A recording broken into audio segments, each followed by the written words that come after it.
what can I do at this moment? And this is what was told for me to do. And 3.5 years, this is what I've been doing.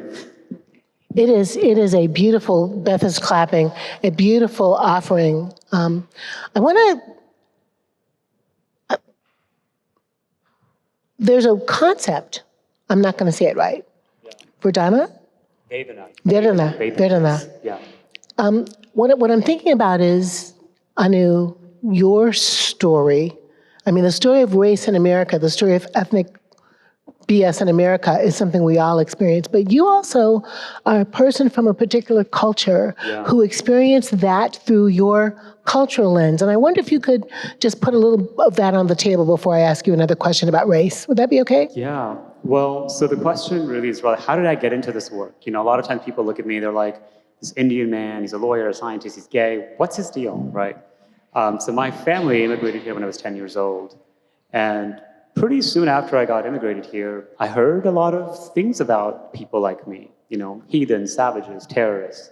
A lot of things we're hearing right now about immigrants on TV, right, by certain people. But sadly for me, I believed them. I'd internalized those stories. So that 15 years ago, I found myself on the ledge of my 18th floor window about to jump off. And for me, that was the moment of grace. Instead of falling forward, I fell backwards into my apartment. Called a friend who lived very far but happened to be walking on my block, showed up in my apartment. We talked all night, and the next day my breaking bars journey began. And that's my personal story. And this was, you know, in law school, and I found middle shortly thereafter, actually, a couple of months after that. But for me, I realized that why is it that we're being so cruel to one another? And also, why are we being so cruel to ourselves for no other reason than our being? A lot of our ancestors went through this too. Because of our race, our gender, our ethnicity, our sexuality. These are things we were just born with. So for me, that's where the investigation really began, and being the nerd that I am. You know, I went to the neuroscience, I went to the behavioral science, I went to the history, and I wanted to really just understand, where does it come from? These ideas that really dominate our consciousness. And I realized that, you know, we can undo this stuff, because all of these biases are learned. And this is what you preached about today. We can undo it, but mindfulness and compassion tools are really core to really doing this work. And I found that a lot of ancient prophets across traditions, from indigenous animist traditions of the Americas to the Abrahamic traditions to the Dharmic traditions, all preach the same thing. So this is why I feel like I've been called to do this work, because I come from so many different intersectionalities. I love that. Today, the young adults we had a young adult gathering today, and we talked about race and ethnicity, and so the story of race and where that comes from. And, you know, I don't think there's enough conversation. There's not enough sociological or psychological or scientific conversation about this construct of race. So can you just talk a little bit about the story of race and what that means and what it means for us as people who are progressive and political? Yeah, absolutely. And Mike, maybe you can help me with some of those slides. But the first thing I want to say is that any kind of bias, whether it's racial bias or gender bias, has 5 causes, right? And the first cause is a story, which is at the foundation of it all. It's the foundation, a hierarchy, a false story. And that story builds a container of policies, right? Policies, whether it's in a country, in an organization, in a family, right? These are principles of action. And then, like norms. Like norms, basically. And then those policies then train each one of us through 3 things. Social contact, our trusted spheres of influence, people we believe, education or miseducation, and media. That's how we're being wired to believe in these conscious and unconscious associations between identity and who we are. So now race, if we can skip another idea, actually if I asked you, how old is this concept of race? And I'll give you 4 options, 10,000 years, 5,000 years, 1,000 years, or I don't know, 300 years. 10,000 years. How old is this? Like agricultural, biblical era, 5,000 years. Some people, okay, 1,000 years, medieval era, some people. 300 years, a few of us, yeah, about half of us. That's really how old this idea is. the story of race, this idea, was really created in the Enlightenment era as a means to colonize and dominate people with melanin across the world. And these are the 4 stages of race that I identified. Now, the idea is our schools are not teaching this. Our schools are teaching us, like I've trained thousands of doctors, lawyers, teachers. They believe race is biological. Yes. There is not one African American in this country, given our horrific history, who doesn't have a European ancestor. Just let that, we're so mixed, and I'm sure it's true for a lot of other people too. If we go back 500 years, 15 million humans created the individual that you are. That's how many ancestors we each have. That's how mixed we are. But this captivating idea of race with these 4 phases that began with the Spanish Inquisition around anti-Semitism, Islamophobia, then morphed into scientific racism to what we have today. Now, the good news for me is just as these stories are created, humans created it. We can create a new story. And not only that we can, we must. Because we see what's happening in our politics. We see what's happening in business. We see what's happening with technology, with AI, and how these false stories of genetic difference are trickling into our healthcare system, have already done that. And of course, it's responsible for so many disparities and atrocities we see, not just here at home, but around the world. Do you all know what Anu means when he talks about the science that created race? I'm just getting some nods, because maybe he could say 2 more sentences. It's okay to not know. That's why we're here. How there was a pseudo-race science created in Europe to talk about Caucasoid skulls being the pretty skulls. Do we have that slide? Yeah. I'll share that. Yeah, so thanks, Anu. A bunch of dudes. One of them was... I like a bunch of dudes. Yeah, but one was Linnaeus, the other was Blumenbach. Yeah. And what they loved to do, these were height of European Enlightenment. They were basically a bunch of dudes, got on a ship, went to different continents, had never seen people that looked different from them. Think about medieval Europe. Completely shut down, super hierarchical, feudal society, self-loathing. So much shame, so much self-hatred. Oppression of women, of people of Jewish descent, anyone who didn't fit the prototype of the right type of Christian, right? So they started seeing these people from their lens and started saying, oh, you're a heathen, you're a savage, you're an animal, because that's what their perception of the earth was that. So they started collecting people's body parts. And a bunch of these dudes who love to collect skulls found one skull that was beautiful and captivating. That's what he said. And he named it Caucasian or Caucasoid in scientific language, whatever science means, right? And this dude, alongside all these other skulls, really simplified our humanity into a simple hierarchy. And that's where some of these stereotypes come up. Stereotypes about Asian people, about Black people, about indigenous people. They literally assigned moral, aesthetic, a whole host of characteristics to entire groups of humans for no other reason than their being. And that entered science, that entered policy. And that's the foundations of so much of our modern day medicine, our modern day policy making. We'll have questions in a sec, yeah. Yeah, Richard, we're gonna finish up and just the 1700s. 1700s. 16th century, yeah. 18th century. 18th, sorry. Yes, thank you. Right around the time when America was independent. And these stories traveled across the pond. Caucasoid, Mongoloid. Caucasoid, Mongoloid, Malayoid, Americanoid, and Africanoid. Basically, a bunch of dudes getting on a ship, going to different islands, different continents, and just calling all the people the same. So please, if there's one... of cultures, simplified. Please don't ever call a white person a Caucasian again. No, not at all. Let's let that be one thing we don't do. Everybody? That's right. No such a thing. Yeah, unless you want to prescribe to Blumenbach's hierarchy. Yeah, let's try not to do that. Let's honor the poor woman, the enslaved woman, whose skull was used. She was in the Russian court. She happened to be from the country of modern-day Georgia. Right? So this wasn't just exclusive to Black and brown bodies. It was any body of culture that didn't fit, these really narcissistic and self-involved men. So I hope we're not skipping around, but like you are this particular body. Yes. By the way, gay? Yes.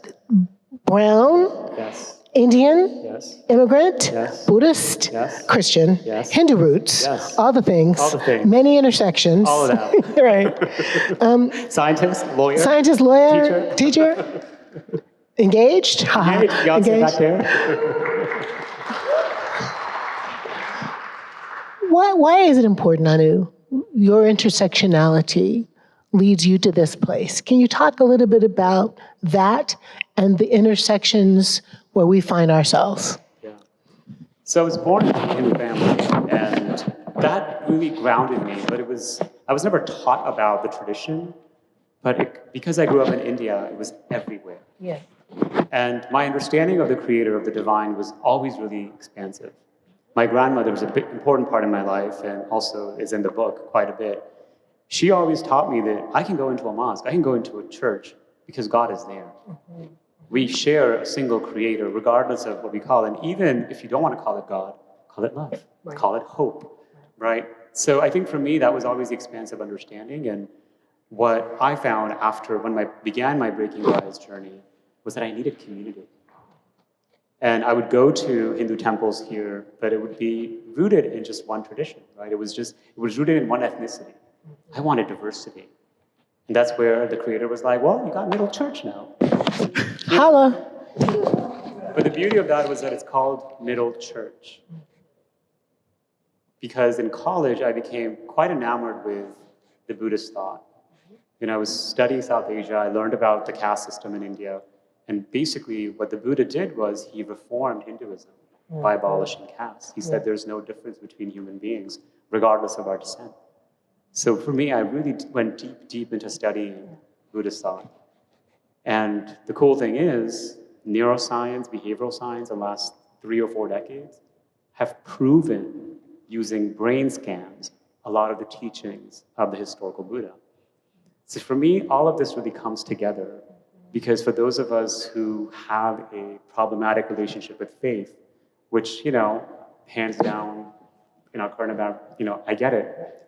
We're leaving the RCA for a reason, right? Yeah.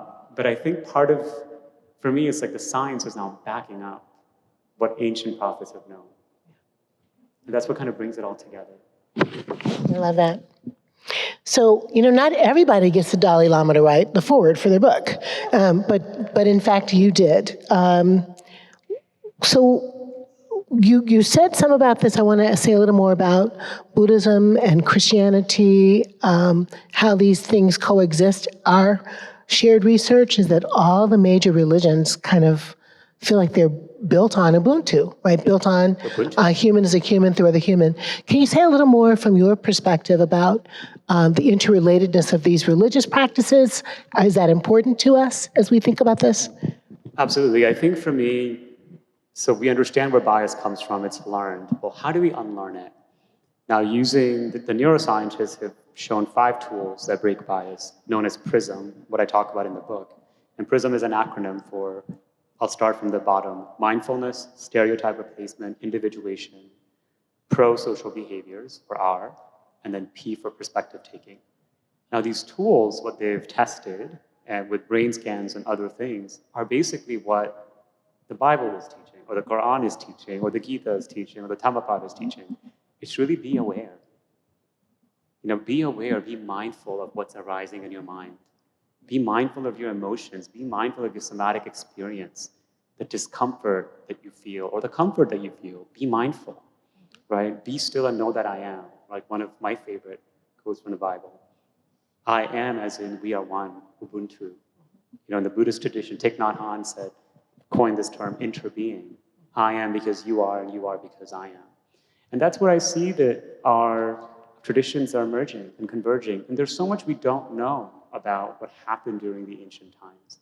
In my tradition that I was raised in, it's believed that Jesus was a yogi. In the missing years, he actually went to India or South Asia, modern-day South Asia, and learned a lot of Buddhist and Hindu and other practices. Because a lot of times when Eastern people are reading the Bible, they're like, all these miracles that Jesus did, that's what a lot of the rishis and the sadhus of South Asia do. What you were saying there about mysteries and shared tradition, has anybody ever read the book Lamb? Oh my God, I'm getting you a copy. I can't wait. It's called Lamb, the Gospel of Jesus according to his best friend Biff. And it is an incredibly well-researched, hilarious look at what Jesus might have been doing between the ages of 12 and 33. 33, yeah.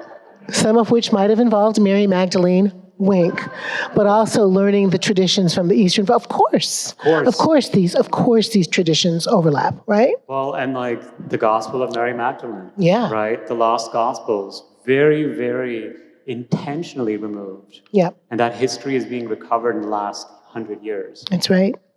So Dalai Lama wrote your forward, which is amazing. We love him. But I want to kind of think about, you to me, Anu, are bringing all of these threads of thought here, your lawyerness, your spiritual self, but the neuroscience self. Can you tell us just another example of how the neuroscience shapes your conversation in the book? Yeah, absolutely. So there's two aspects. One is how bias operates, right? So basically, and from the Buddhist mind sciences perspective, we have 6 senses: sense of sight, smell, taste, hearing, touch, but also thinking. So what the Buddha said is this idea of thought is actually a sense. Because our brains, what does it do? It produces thoughts, and we can become aware of them. And the thought production is really dependent upon the habits and the choices we make. So part of what the neuroscience has done is it's seen what happens in our brain when we're under fear, when we're in hatred, when we're in separation, when we feel like we're alone. And then what happens when we feel present, mindful, when we're in these positive emotions like empathy, compassion, joy. They're parts of our brains that light up, and they help us respond to conflict versus be reactive to it. And that's what a scientist called moving from system 1 thinking to system 2 thinking. Can you say just a little more about that? I think it's really super helpful. System 1 thinking is automatic, previous habits, right? Someone calls you any kind of slur, and you're like defensive, body gets tight, and you respond, you fight back. That's a reaction, right? It's something that we've been taught or we've been conditioned to do. Or you could be like, oh, that's interesting. I know I'm not that. Oh, let me say more. Where's that coming from, right? So that's the response. And when we think about, and that's something we can actually develop. That's what we see a lot of people who are peacemakers, who are bridge builders doing. Now I feel like this is a time where we have to democratize that and bring that to many more people. And it was democratic. If you think about the civil rights movement or the Indian independence movement, that's what they were doing. They weren't taking all this stuff personally. They know that these people were trapped in an exclusion consciousness. They were trapped in separation. And what they were doing is, I'm going to remind you of your humanity. I'm going to remind you, oppressor, that there is no difference between you and I. We are part of the same species. Your book was inside me when I was writing my sermon, and it surprised me, to be honest. That's not what I was like, nope, that's not what I'm trying to do. It kept kind of pulling me to, I'm going to say, more systems to response. To be particular, I had this really interesting response in a social media post where I was just like, basically, love, love, love. What's love gonna do? Let's vote love. And someone who wrote me said, I read your book, you signed my book, and I read your post and I'm thinking to myself, I'm either stupid at best or evil at worst. I'm like, did not say that. Did not say that at all. But I think we're so systems 1 responding right now to each other, we're not even hearing each other, right, Anu? Sure. Yeah. I think this is where we have to take responsibility for ourselves. One of the most beautiful things that I learned from the Buddhist tradition is that everything we experience is a consequence of many causes and conditions. So bias that we experience in our society personally or systemically is a consequence of causes and conditions. And unless we change those causes and conditions, we're going to have the same consequences. So if I sit and watch the news for 20 hours a day, I'm going to feel anxious. I'm going to feel like I'm separate from everyone else because that's what I'm taking in. I'm taking in vitriol. I'm taking in what, in the Buddhist tradition, they call poisons. So of course I'm going to feel. Or if I spend that same amount of time being in nature, looking at the sky, playing with my puppy, I'm going to feel different. Causes and conditions. And that doesn't mean I ignore reality, but it's about knowing where reality comes from. What we see in the media is such a small portion of what's actually happening in our world. And one of the 5 causes of bias is the media. And the way modern day media, as you'll discover in chapter 10 of my book, has been created is to exploit our biology. Like it's by design this way. It's focusing on lies and hatred because that gets us to spend more time on it. And time equals money. And time in that place. It's called the attention economy. So again, the goal is profiteering. So we have to begin to see from a big view of what's going on and then respond. Could you imagine Dr. King or Gandhi or Nelson Mandela sitting on Twitter for 20 hours a day or Facebook? So again, these are the things that we're being invited to just be mindful of. And also there's no shame. If shame comes up, we make that an object of mindfulness. Oh, I'm feeling shame. Because it's probably connected to something that may have happened. And that's an invitation for us to heal that shame.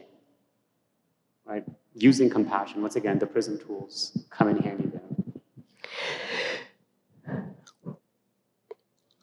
All of us in this room are somewhat exposed to conversations about race, ethnicity, diversity. Some of the people in the room are experts around DEI, et cetera. But what if someone is beginning their journey on bias? What if someone is new to this conversation, someone online, someone in the room? What's your advice? How do we get started on this journey? I think if you're here, you've already begun the journey. And if you're a human being, you've already been a part of the journey. Because I don't care how much privilege you have, how many dominant identities you have, you've experienced bias. Perhaps you wore glasses. Perhaps you were the youngest of 10 children. You've experienced othering in your body. So the invitation really is, I think for me, is to really become mindful of your own being. And in the book, I talk about bias not just as a head thing, it's a full body experience. So it's really about becoming intimate with our bodies, with our somatic experience, and to become an observer of it. And to know that these habits are learned and they can be unlearned. That's really the magic of neuroplasticity, our ability to rewire our brains. Before I went to law school, I worked in Myanmar. I worked in a lot of authoritarian countries, human rights abuses left and right. And one of the things I would always be stunned by is like, how are these people so resilient? Like they've experienced the types of atrocities, mass atrocities they've experienced. And it was actually one woman from Uganda.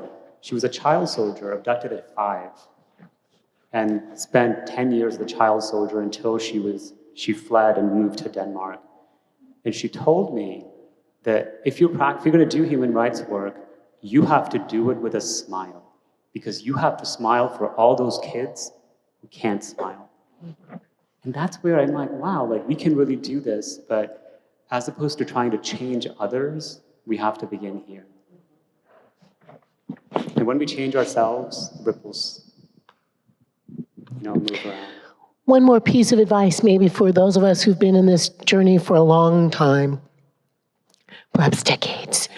If we are in this work for decades, what's just a piece of advice you have for us to keep us on the journey and to keep us finding our resilience? I think it's what you preached today. Never let love and hope out of our hearts. Because patience is really important. This is really long time work. One of the things that inspired me to write this book is Eckhart Tolle's book, A New Earth. And he really talks about that if you think about the shift in consciousness over time, it is improving, right? There are more intermarriages. We did end slavery. There is more rights that people of color, that women, that queer people have. And that's kind of the wave, that collective consciousness that we're a part of. So long term, I truly believe that the arc of the moral universe is long. and it will bend toward justice. But that arc, each of us are a part of that arc. It is our consciousness that is a part of that arc. And when I think about the time that Jesus lived, or Buddha lived, or Muhammad lived, Prophet Muhammad, these were times that were quite atrocious, right? And yet they were able to be the apostles of love. And that's our invitation. And I think part of the desire to live in the future of wanting something takes us away from the beauty of the present. So it's really about be justice now, do justice now, feel justice now. And the more we kind of model that, the more we invite others to do so. And that's just the nature of how infectious love is. I love that. I love that. Do justice now, be justice now, be love now, do love now. In the present tense, right? In the present tense, to be mindful of the impact that we have in the moment, which is a deeply empowering concept. And I think this is where faith really comes in, right? Because then we surrender to what connects us all. We are no longer in control. We each know that we are in control of what we can control. Our thoughts, our words, our actions. The communities we're a part of, we can influence them. And that's where if each of us really lived in our power, we can really transform together. Thank you, Anu. I don't know if we're supposed to do Q&A or if we got time for some questions, but let's first give Anu a hand. Thank you all so much for coming. It's so great to see you. We can take some questions. Mackie's got the mic. It's a beautiful question. Thank you. And thank you for coming.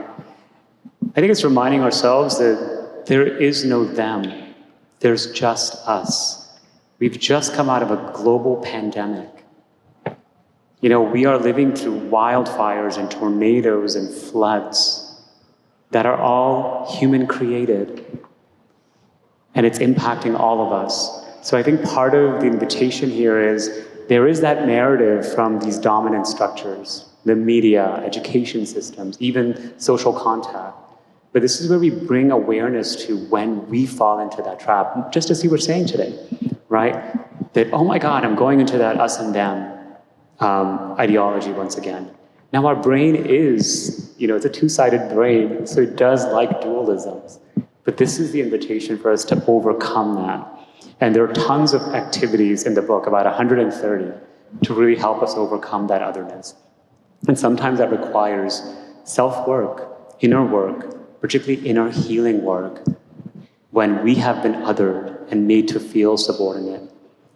So that's where the invitation really is to show up for ourselves first.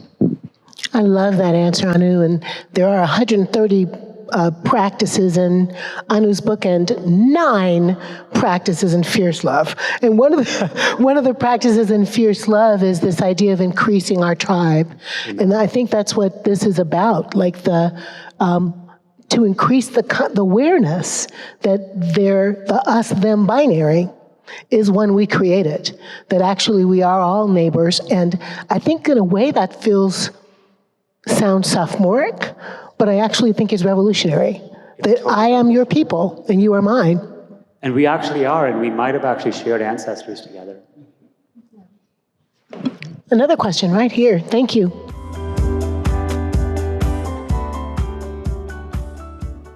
It's not capable. It's not capable of holding them in love. That's cool.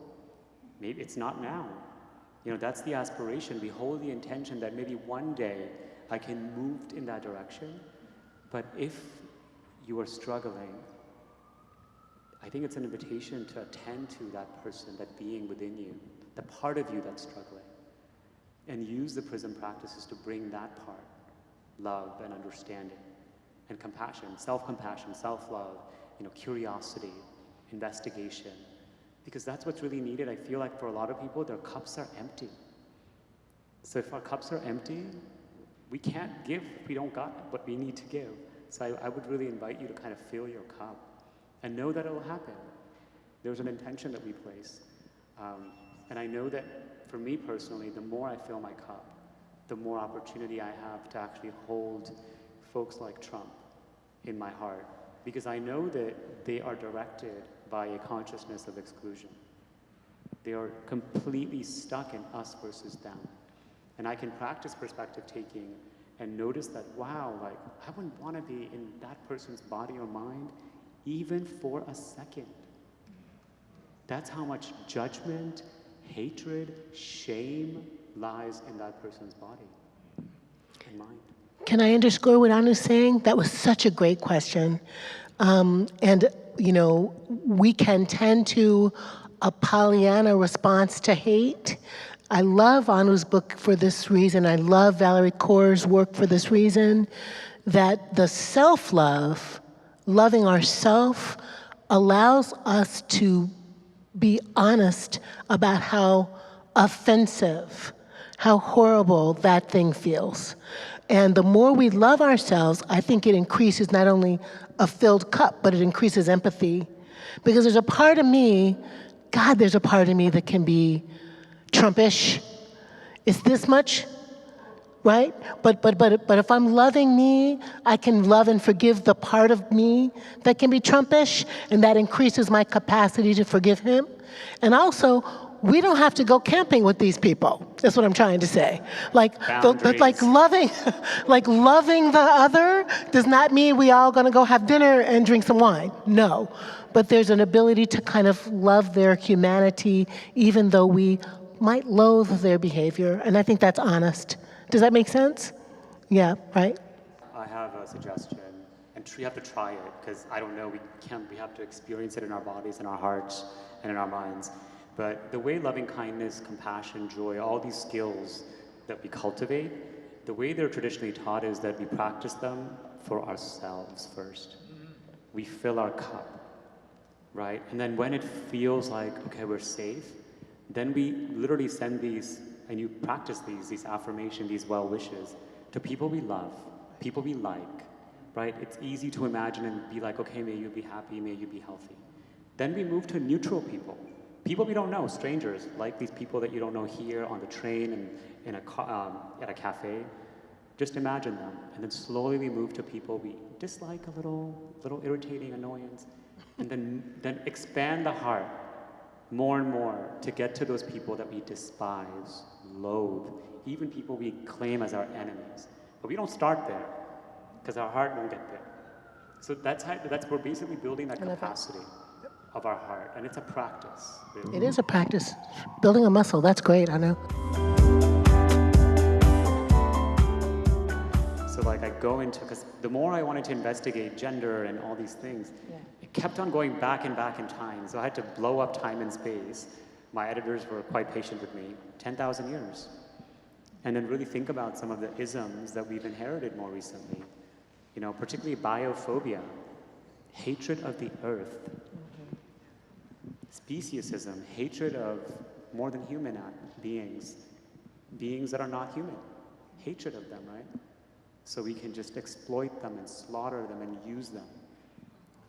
Right, so these are the causes and conditions of these challenges, and it's really because of, you know, the other ism, capitalism, right. The way it's being practiced, capital has existed. But the way it's become, everything has become commodified as an object. And these are things to become aware of, because collectively we can change it together. And the product of the capitalism that you're describing is distancing ourselves from ourselves. So we're distanced from ourselves, and then we're distanced from our family, and we're distanced from our neighbor, and we're distanced from the opponent. But it starts right here, right? Yeah. Couple more questions? But I'll just share my journey. I don't have an answer. I don't think there is an answer to this. It's really each person, we have to determine what's right for us and skillful for us. But I started my process as by taking a media fast. So, you know, coming out of the law, of course, I was addicted to reading the news and all sorts of things. And I just didn't read the news for 2 months at all. Nothing changed. I knew what I needed to know because my friends told me, my family members told me, I heard it somewhere. And as a result, I had all this time to attend to this and my friends and my family members. And what I'm seeing right now with the loneliness epidemic, with the mental health epidemic, what's happening is we're taking in the consciousness of the social media, the news media, whatever media we're watching, and then we're sharing that consciousness with our kids. We're sharing it with our spouses and our friends. And that's really disturbing the peace. You know, I quote an enlightened being in there, one of the illuminated kind of teachers that I really respect. And he talks about, you know, he was talking in the 80s how TV really ruined the home because people worked all day outside in the world, fought battle, he would say. Then they would enter the fortress of their home where they can be silent, where they could commune. But TV entered that. But now with our phones, it's entered our bathrooms. It's entered our bedrooms, right? So it's always there. So this is where we bring mindfulness. No shame in the game. It's like, okay, this is what's happening. This is where humans are evolving. But we can take control. Oh, yeah. Gosh, I love watching couples out to dinner not talking, just looking at their phones. That's a special treat. I am so proud of you and so happy. Well, I couldn't have done it So without you. happy. So happy for you and your beloved. Come up here and let's just clap with you too, Justin. Come on, come up, come on. We're so proud of you. We're so happy for you. I'm so happy, Anu, to have watched you keep becoming. And I feel like the invitation you're giving to all of us is to keep becoming. And I love that you give it without judgment and shade. We just keep becoming, practicing our muscles, our awareness, to break bias, and also to break the shame that comes from living in a bias-filled world. So thank you, my love. I appreciate you so much. Thank you all for coming.